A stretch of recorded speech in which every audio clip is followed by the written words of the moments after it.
Di sebuah desa kecil yang jauh dari hiruk-pikuk kota Jakarta, hidup seorang gadis bernama Rina.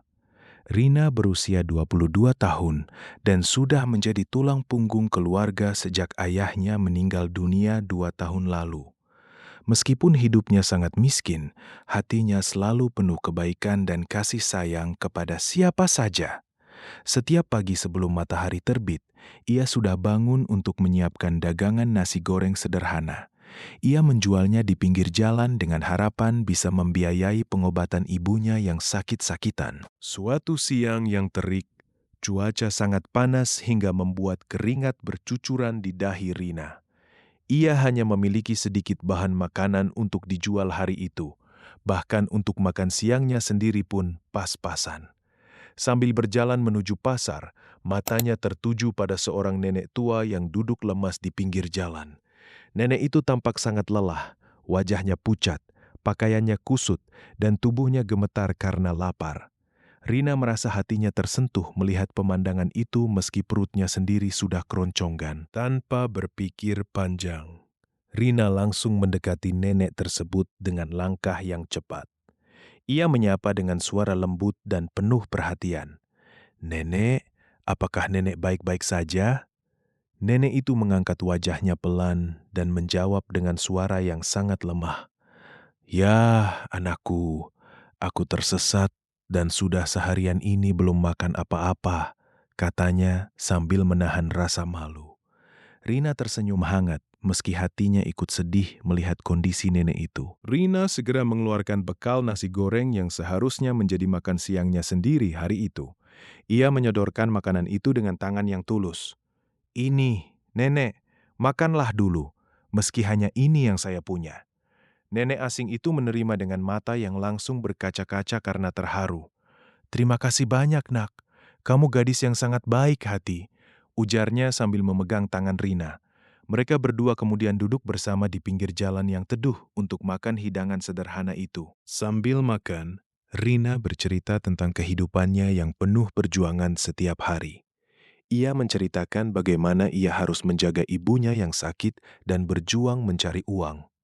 Nenek itu mendengarkan dengan penuh perhatian, sesekali mengusap air mata yang jatuh di pipinya. Nenek memperkenalkan diri sebagai Nyonya Elena, seorang turis dari Amerika yang sedang kesulitan. Ia mengaku dompet dan paspornya hilang, sehingga ia tidak tahu harus kemana lagi. Rina merasa sangat kasihan mendengar cerita Nyonya Elena yang penuh kesedihan itu. Tanpa diminta, ia langsung menawarkan diri untuk mengantar nenek itu ke kantor polisi terdekat. Mereka berjalan kaki cukup jauh di bawah terik matahari sambil saling berbincang ringan. Di kantor polisi, Rina menjelaskan situasi dengan sabar dan telaten kepada petugas yang bertugas. Setelah urusan selesai, Rina pamit pulang sambil melambai tangan dengan senyum tulus. Sebelum berpisah, Nyonya Elena memeluk Rina erat sekali dan berbisik di telinganya. "Budimu tidak akan sia-sia, nak. Suatu hari kamu akan mendapatkan balasan yang tidak kamu sangka-sangka." Rina hanya tersenyum polos dan mengangguk, tidak pernah berpikir akan ada keajaiban besar. Ia kembali ke rumah reyotnya dan melanjutkan kehidupan sehari-hari seperti biasa.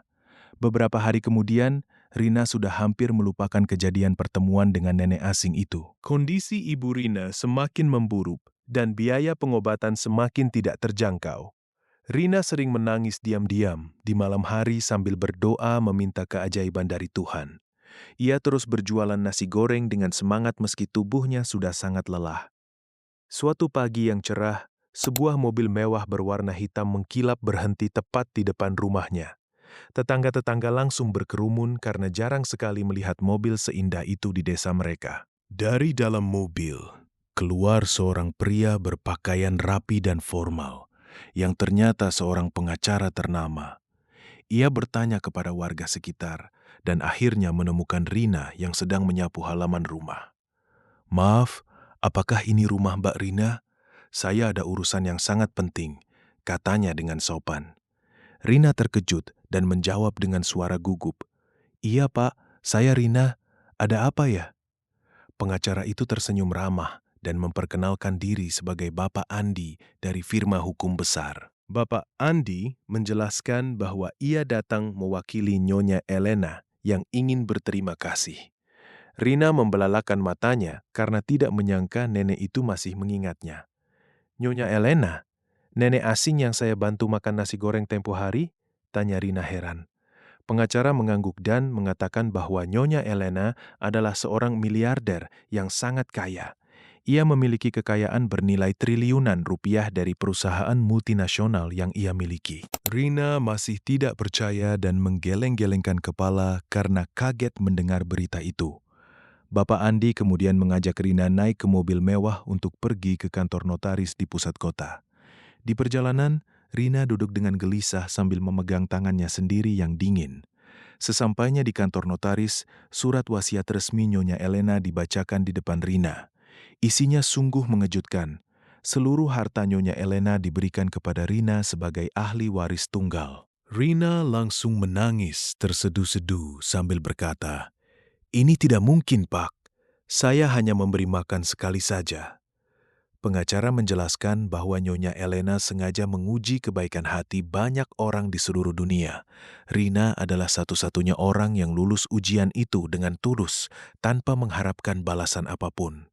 Berita tersebut menyebar dengan cepat ke seluruh desa dan bahkan ke kota-kota besar. Banyak orang yang dulu mengejek Rina kini mulai mendekat dan berpura-pura ramah kepadanya. Meski kini menjadi sangat kaya, Rina tetap rendah hati dan tidak sombong sedikit pun.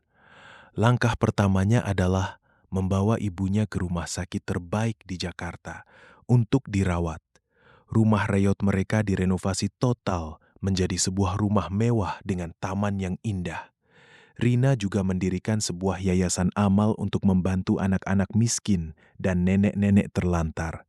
Ia ingin kebaikan yang pernah ia berikan bisa terus mengalir kepada orang lain yang membutuhkan. Suatu hari, Nyonya Elena yang ternyata masih hidup datang berkunjung ke rumah baru Rina.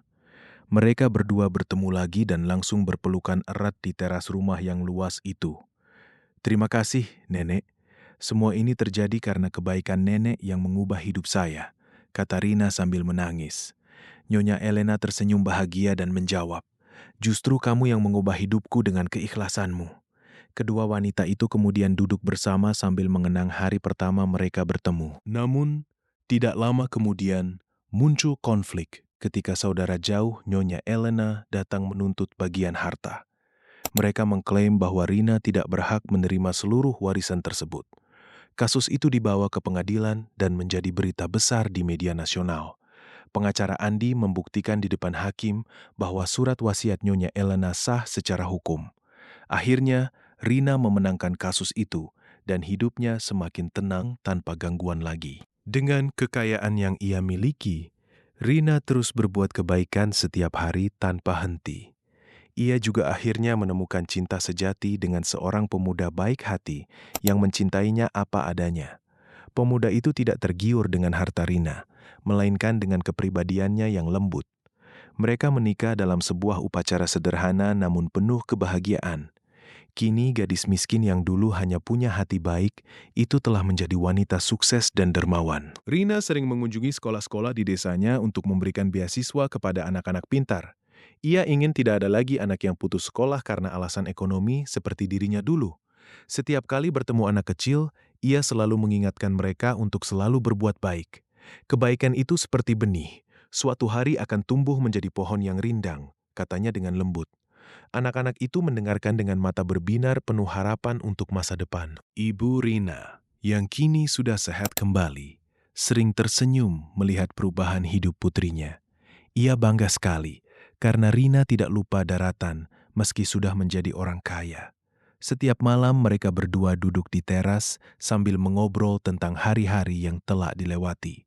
Ibu Rina selalu berdoa agar putrinya tetap dijaga Tuhan dari sifat sombong dan lupa diri. Rina mengangguk setuju dan berjanji akan selalu menjaga hati yang tulus seperti dulu. Di desa itu, Rina membangun sebuah klinik gratis untuk warga yang tidak mampu berobat. Dokter-dokter terbaik didatangkan untuk melayani pasien setiap hari tanpa dipungut biaya.